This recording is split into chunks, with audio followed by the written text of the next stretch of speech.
कहानी की शुरुआत एक जापानीज आदमी से होती है जिसने सतरंगी कपड़े पहने हुए हैं। वो एक कमरे में पड़ा है जहाँ ना कोई दरवाजा है और ना ही कोई खिड़की और ना कोई दूसरा इंसान। आदमी उठकर दीवार की तरफ जाने लगा, तभी उसे अजीब सी चीज दिखी।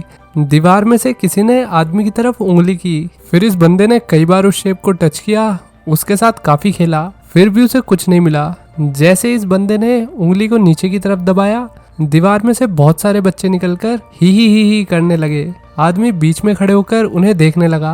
थोड़ी देर में ही सारे बच्चे दीवार में वापस गायब हो गए, पर अब दीवार और फ्लोर पर उनके निशान से रह गए हैं। सबने अपनी नीचे वाली उंगली बाहर की तरफ कर ली। आदमी ने भी अपनी उंगली से नाक को टच किया और सोचने लगा कि वो यहाँ से कैसे बाहर निकल सकता है। जब आदमी को कोई क्लू नहीं मिला तो वो जोर जोर से चिल्लाने लगा कि मुझे यहाँ से बाहर निकालो, मुझे घर जाना है। फिर उसने दीवार के सारे बटन को दबाने का सोच लिया। उसने एक एक बटन दबाना शुरू किया। हर बार बटन दबाने पे कमरे में कुछ सामान आ जाता, छोटे से ब्रश से लेकर बड़े से वेस तक। कमरे में सब कुछ आया सिवाय दरवाजे के। फिर आदमी को पता चला कि सेम बटन को दबाने से उसे वही चीज वापस मिलेगी। उसने बटन को दबा दबा के कमरे में बहुत सारी चॉपस्टिक्स इकट्ठी कर ली। अचानक उससे गलती से दूसरा बटन दब गया और इस बार कमरे में एक स्मॉल कार्ट तेजी में आकर आदमी के पैर पे चढ़ गई। इस बंदे के पैर में बहुत तेज लगी। वो गुस्से में चिल्लाने लगा। इस बार चिल्लाने के बाद सारे बटन की शेप बम में बदल गई। सारे बटन आदमी के मुंह पर गैस पास करने लगे। कुछ घंटे बाद कमरे में काफी सारी अजीब सी चीजें आने लगी। ये बंदा थक कर बैठ गया। उसने एक बॉल दीवार के बटन पे दे मारी। इस बार उसे कुछ खाने के लिए मिल गया, जो कि थी सुशी। वो भूखा था तो वो खाने को देखकर खुश हुआ, पर उसमें सोया सॉस गायब थी। तो बंदे ने बार बार रूम के मालिक से सोया सॉस मांगी, पर उसे कोई जवाब नहीं मिला। आदमी ने फिर से बटन को दबाना शुरू कर दिया। इस बार बटन दबाने पे फिर से एक और सुशी उसके सामने आ गई, पर सोया सॉस अभी तक नहीं आई।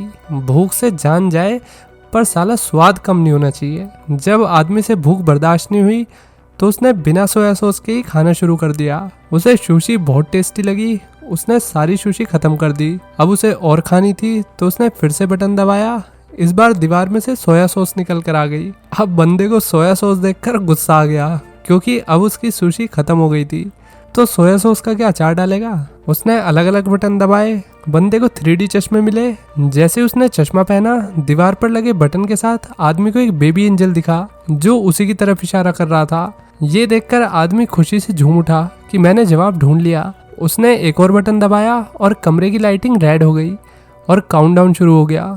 थोड़ी देर में सारे बम ने आदमी के मुंह पर गैस मारना शुरू कर दिया। कुछ टाइम बाद आदमी ने एंटरटेनमेंट के लिए एक बुक पढ़ना शुरू किया, जिसका नाम है 5 वॉल्यूम ऑफ मंगा। भीख मंगा पढ़ रहा है मंगा। बुक पढ़कर इसको 6 पार्ट चाहिए था। उसने बटन दबाया पर उसे 6 की जगह 7th पार्ट मिल गया। इस बात से उसे गुस्सा आ गया और उसने गुस्से में कुछ और बटन दबा दिए, पर उसे अब भी 6 पार्ट नहीं मिला, बल्कि 8th मिला और 9th मिला। आदमी ने लास्ट बटन दबाया। इस बार उसे कुछ अलग मिला। कमरे की दीवार का सेक्शन खुल गया। उसी के पीछे बाहर जाने का गेट था। आदमी खुशी के मारे नाचने लगा। खुशी में वो भूल गया कि उसने कौन सा बटन दबाया था जिससे दीवार का सेक्शन खुला। उसने दोबारा से बटन दबाने शुरू किए, जिससे एक अफ्रीकन ट्राइबल कमरे में से भागते हुए गया। अगला बटन दबाने पे छत से पानी आदमी के सर पे गिरने लगा। तीसरा बटन दबाने पर गेट ऊपर को खुल गया। इसी की उसे तलाश थी। वो भागकर गेट की तरफ गया, पर जैसे ही वो वहां पहुंचा, दीवार का सेक्शन उसके मुंह पे ही बंद हो गया। उसने कई बार ट्राई किया, मगर हर बारी गेट उसके पहुंचने पे ही बंद होता। वो समझ गया कि उसे गेट पार करने के लिए इस बटन को दबाए रखना होगा। तो उसने अलग अलग तरीके गेट तक जाने के लिए सोचे। सबसे पहले वो रनर पोजीशन में खड़ा हो गया ताकि वो जल्दी से भाग सके। फिर उसने एक प्लास्टिक टूल लेकर बटन को दबाकर भागने का ट्राई किया, पर यह आइडिया भी फेल हो गया। फिर उसने रस्सी से एक बटन को दबाकर गेट तक भागना चाहा, पर यह तरीका भी ठीक नहीं था। उसने कार्ट पर लेटकर बटन दबाकर जल्दी से भागने का सोचा, पर उससे कार्ट कंट्रोल नहीं हुई और वो कभी कहीं चला जाता तो कभी कहीं। फिर उसने एक वेस बटन पे रख दिया। गेट खुल भी गया, पर वेस खाली था, इसलिए वो ज्यादा देर तक बटन को दबाए नहीं रख सका। अब आदमी को एक मास्टर प्लान आया।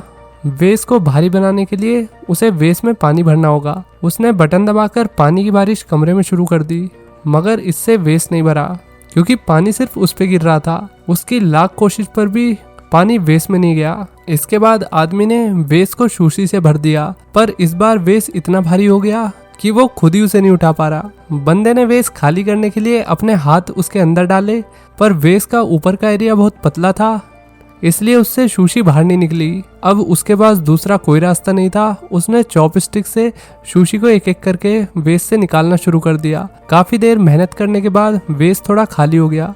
फिर वो उसे उठाकर बटन के पास ले आया, पर इस बार भी वो भूल गया कि उसे कौन सा बटन दबाकर वॉल का गेट खोलना था। आदमी ने बटन फिर से दबाए और अफ्रीकन ट्राइबल दोबारा कमरे के अंदर आ गई।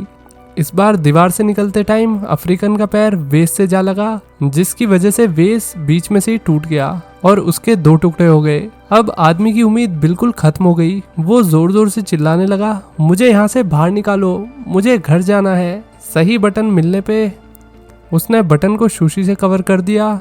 ये आइडिया ऑब्वियसली काम नहीं करा और बटन की नीचे की उंगली सुशी के बीच से बाहर निकल आई। उसने बटन को टेप से दबाने का सोचा, पर यह भी बेकार आइडिया रहा। फिर उसने कुछ पेन किलर खा ली, क्योंकि उसे कई बार गेट बंद होने पे चोट लग गई। फिर वो थोड़ी देर सो गया। उठकर उसने ब्रश करने का सोचा। आदमी ने फिर से कई बटन दबाए ताकि पानी वाला बटन उसे मिल जाए। गलती से उसने गलत बटन दबा दिया और इस बार उसे छत से आती हुई एक रस्सी मिल गई। ये देख के उसका मूड बहुत अच्छा हो गया। रस्सी को देखकर उसने एक प्लान बनाया कि वो बटन दबाकर जल्दी से रस्सी पर लटककर गेट तक पहुंच जाएगा। बंदे ने इस बार ऐसा ही किया। वो झूलकर दीवार वाले गेट तक पहुंच गया, पर मेन गेट लॉक था।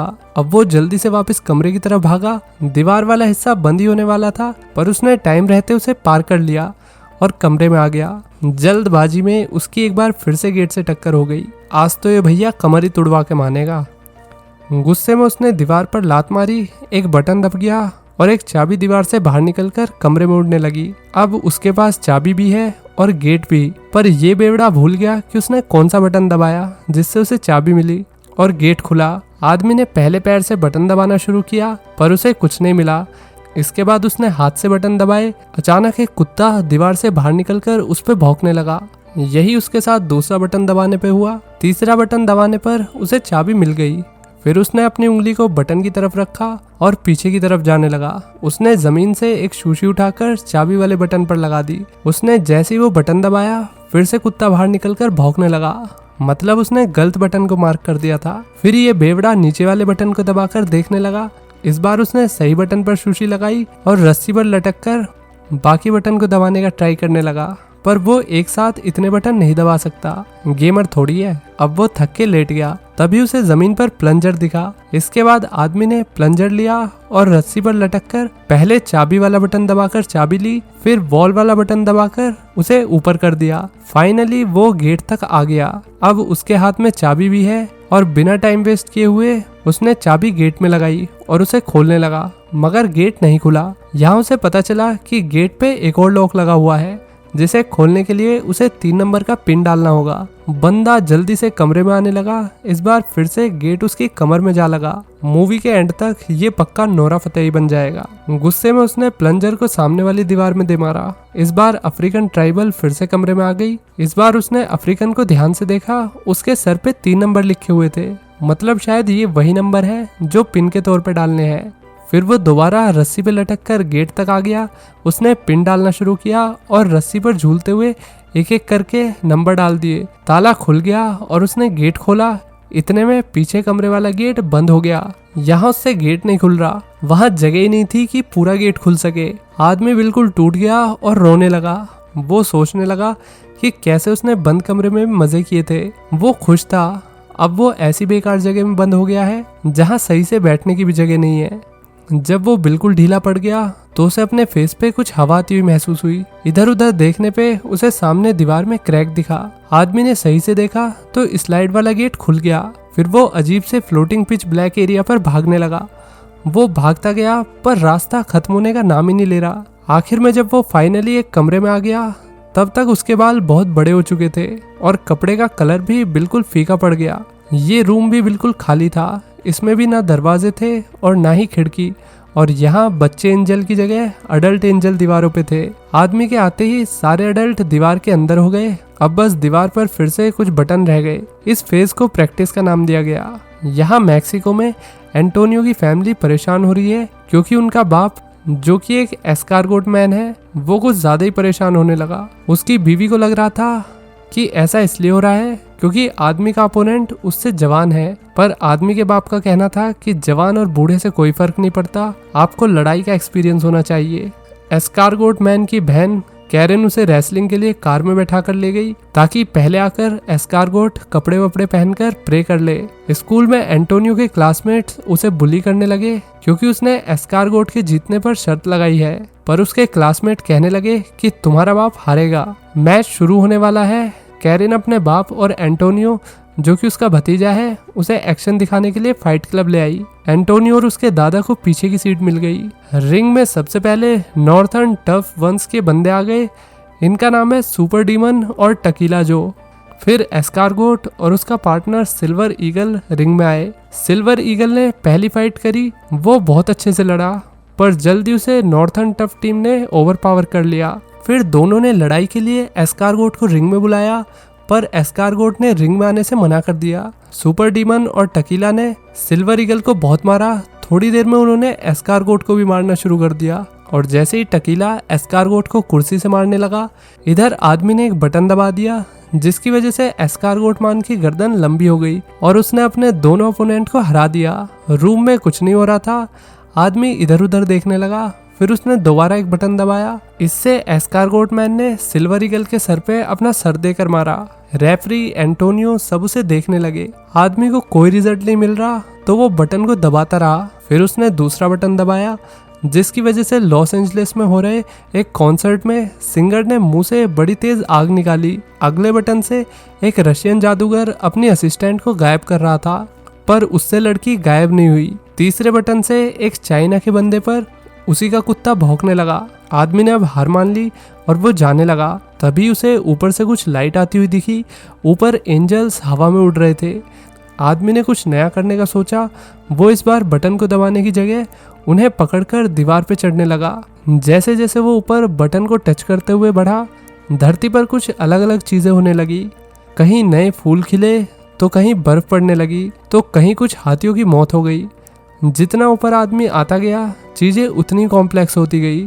अब चीजें बस नेचर तक नहीं रह गई, उसके बटन दबाने का असर इंसानों पर भी दिखने लगा। यहाँ तक कि स्पेस में गए बंदों पे भी कमरे वाले बटन का असर होने लगा। एक एस्ट्रोनॉट चांद पे गया और वहीं बेहोश हो गया। ऊपर चढ़ते चढ़ते आदमी के बड़े बड़े बाल और दाढ़ी उग गए।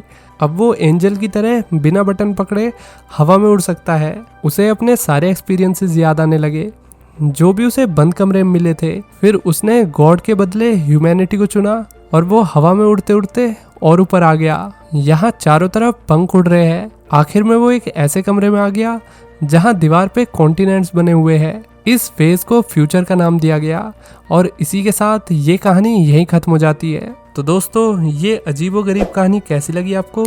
लाइक और कमेंट करके बताइए। चलिए मिलते हैं नेक्स्ट वीडियो में। Till then take care, bye bye.